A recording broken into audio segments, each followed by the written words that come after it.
Juga majelis saat kita hadirkan beberapa saksi yang menyatakan bahwa Rivaldi tanggal 27 itu tidaklah bermain atau berkumpul di depan SMP 11. Tapi saat itu pun maupun jaksa maupun majelis hakim itu tidak ada yang mendengar pembelaan kami tim pengacara dari Rivaldi itu. Ini sendiri terpisah ya, tapi ditarik ke kasus Vina. Benar, untuk kasus Rivaldi sendiri sangatlah terpisah. Itu anak sudah ditahan di Polsek Utara Barat dari tanggal 30, ya kan? Terus udah gitu pada saat tanggal 31 Agustus 2016 ketujuh anak yang ada tinggal di SMP 11 ini ditangkap oleh Pak Rudiana, ya. Terus mungkin kekurangannya pelaku yang sudah disebutkan di dalam BAP itu 11 orang, makalah diambillah Rivaldi dijadikan menjadi Andika ikut serta di dalam kasus Vina. Sedangkan Rivaldi sendiri tanggal 27 itu pas kejadian Vina dan Eki ditemukan itu ya di flyover itu, dia sedang berkumpul dengan teman-temannya, dan teman-temannya juga bukan anak-anak yang tinggal di SMP 11 ini. Dia punya pertemanan sendiri dan di daerah kota.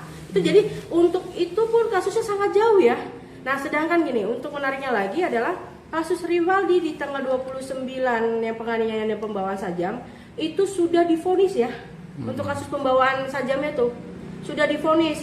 Vonisnya itu dia sudah dihukum 1 tahun 5 bulan. Vonisnya putusannya tanggal 31 Januari 2017. Sedangkan sidang untuk kasus Vina itu setelah vonisnya dia untuk kasus sajamnya. Kenapa kok Vonis untuk pembawaan sajam dan penganiayaan. Kenapa kok bisa dimasukkan ke dalam Vina? Itu ya kita yang menariknya di sini. Kenapa bisa dibawa ke kasus Vina? Mungkin di dalam kasusnya Vina ini kan adanya penusukan, adanya pembawaan sajam dan adanya pembawaan samurai dan segala macam. Sedangkan untuk ketujuh anak yang ditangkap di depan SMP 11 ini tidak ada satupun anak yang sedang membawa sajam. Mungkin kekurangannya alat bukti untuk di bahan kasus di Vina dan Eki ini. Makanya lah si Rivaldi ini disangkut pautkan lah ke dalam kasus pembunuhan Eki dan Vina, padahal disangkut pautkan juga sajam yang dibawa pun pisau kecil, bukannya samurai yang ada di dalam BAP. Jadi sangat kacau sekali penegakan pada 2016 itu seperti apa? Kalau dibilang sangat kacau, sangat kacau. Kenapa? Karena pada saat proses pengadilan gitu kan, dari kami pikir jaksa akan lebih teliti dan telaah dalam pada saat kita melihatkan alat bukti dan segala macam.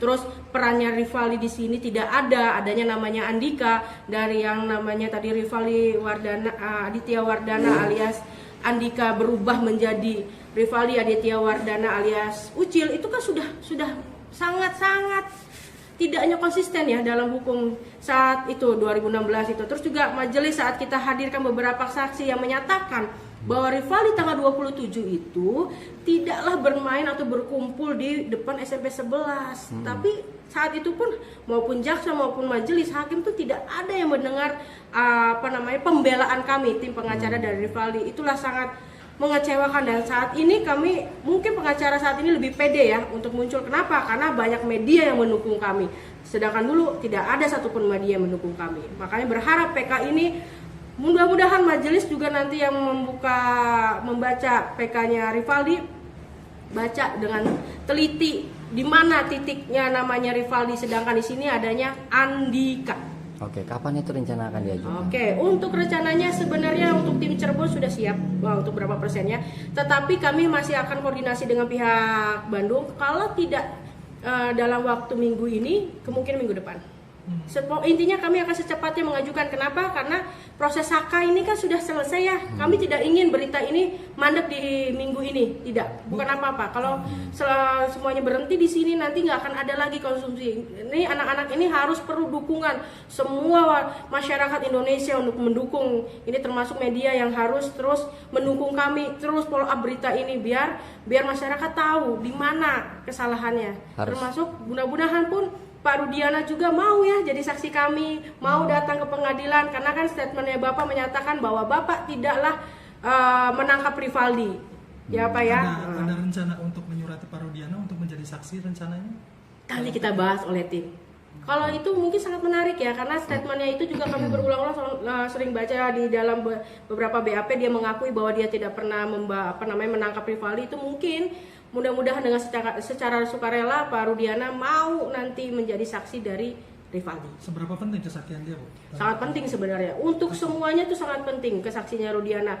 Bahwa sebenarnya kasus yang meninggalnya anaknya ini benar apa tidaknya itu kan beliau juga yang tahu kan. Pada saat itu juga beliau yang ikut menyelidiki kan sebagai seorang ayah. Download Tribun X sekarang. Menghadirkan lokal menjadi Indonesia.